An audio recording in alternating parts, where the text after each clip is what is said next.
কাতার ও সংযুক্ত আরব আমিরাতে Bangladeshi cinema release হলেও মধ্যপ্রাচ্যের লাস ভেগাস খ্যাত দেশ বাহরাইনে মুক্তি পায় না কোনো বাংলাদেশি সিনেমা। এতে বাহরাইনে বেড়ে ওঠা বাংলাদেশি তরুণ প্রজন্ম বঞ্চিত হচ্ছে দেশি সংস্কৃতি থেকে। এমন অবস্থায় দেশের চলচ্চিত্র যাতে বাহরাইনে আমদানি হয় সেই আহ্বান দেশটিতে বসবাসরত বাংলাদেশি বিনোদন প্রেমীদের। বাহরাইন থেকে আরিফুল ইসলামের তথ্য এবং ছবিতে ডেস্ক রিপোর্ট। ঈদের ছুটিতে খানিকটা বিনোদনের খোঁজে বাহরাইন প্রবাসী বাংলাদেশিরা, বিশেষ করে যারা সিনেপ্রেমী তাদের একমাত্র মাধ্যম সিনেমা হলগুলো। তাই তো দল বেঁধে অনেকটাই ঢু মারেন মুভি পাড়াতে, তবে হলে গিয়ে দেখা পান না কাঙ্ক্ষিত সিনেমার স্বাদ।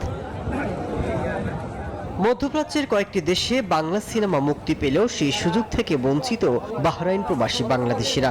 বাংলাদেশে যখন চলছে বরবাদ কিংবা জঙ্গলি ঝড়, তখন বাহরাইন প্রবাসীদের শেষ ভরসা হলিউড কিংবা বান্ডেল থাকলে প্রতি সেনমানিতে টাকা বাঁচবে। বিকাশ সেনমানি বান্ডেল কিনে জিতুন প্রতি লেনদেনে। বলিউডের মতো বিদেশি সিনেমা। ঈদের ছুটিতে মালায়ালাম মুভি দেখার জন্য আসছি। যদি বাংলা মুভি আসতো অনেক ভালো লাগতো, আরো দেখতাম সবাই মিলে। গিয়েছিলাম বাংলা ছবি দেখার জন্য, দেখি বাংলা ছবি নাই, হিন্দি ছবি চলতেছে, এর জন্য দেখিনি আইসা করছি। বাংলাদেশের যে মুভি নতুন করে রিলিজ হয়েছে বরবাদ, এই মুভিটা আমি এখনো দেখতে পারি না।